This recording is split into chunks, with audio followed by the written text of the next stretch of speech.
So this poem is called Late Mornings.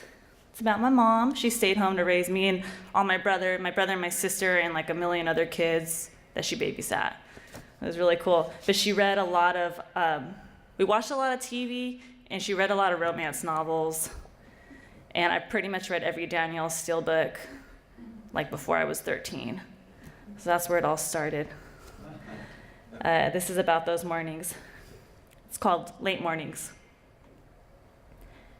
My mother cried in our living room as I turned the pages of a Danielle Steele novel, half in my world, half in hers.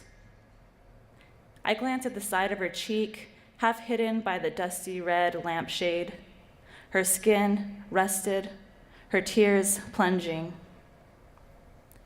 Reading of a ballerina who makes it in Hollywood, I could have slapped her, her lips flickering like little moths.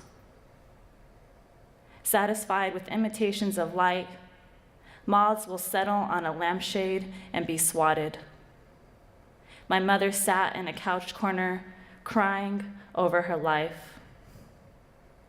We are not moths. We were too big for that tiny house.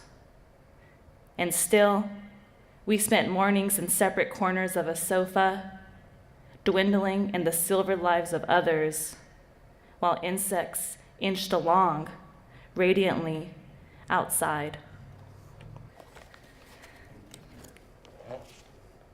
So I write a lot about my mom, so you guys are gonna hear a lot about my mom. There's another one about her. I'm Mexican, and we just spend a lot of nights drinking in the backyard and listening to oldies. It's just like kind of what we do. So a lot of poems take place in the backyard. There's some Coors Light involved, some Smokey Robinson around. This one's kind of like that. It's called Looking at My Mother as We Get Drunk in the Patio, and it's after a poem by David St. John. There's a couple Spanish words in here. There's, you should know, tortilla quemada, which just means like a burnt tortilla, and also cara de mierda, which means shit face.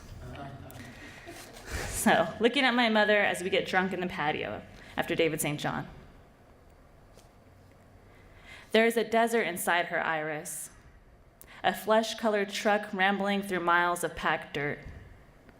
My grandmother is leaving my grandfather, driving away with all his kids. I look at my mother and see dirt rise and fail along a road in El Paso. I see sand freckling underneath tires I know, underneath tires I never will know. My grandma reaches across the cab over 3 of her daughters to slap my mother across her face. She calls her tortilla quemada, cara de mierda, because she looks just like my grandfather. His big teeth, wide canyon mouth, cheeks like hot, empty plains. My mother would rather cut off her hands than hit me. She would rather take down Chardonnay, open her throat like a rusty silo against rain, light a candle for a girl she knows, and turn this evening into a watermelon sliced, a rest stop where she is allowed to play. And in her iris, there is a desert. There's a little girl who does not cry, who wonders what she did wrong. So that now, I am walking in a desert to my mother's voice, on 2 tired feet. The knees of my heart are extinct now, and I forget the name of the desert. I walk as into some circular minute to my mother's voice, surrounded by white, contracting.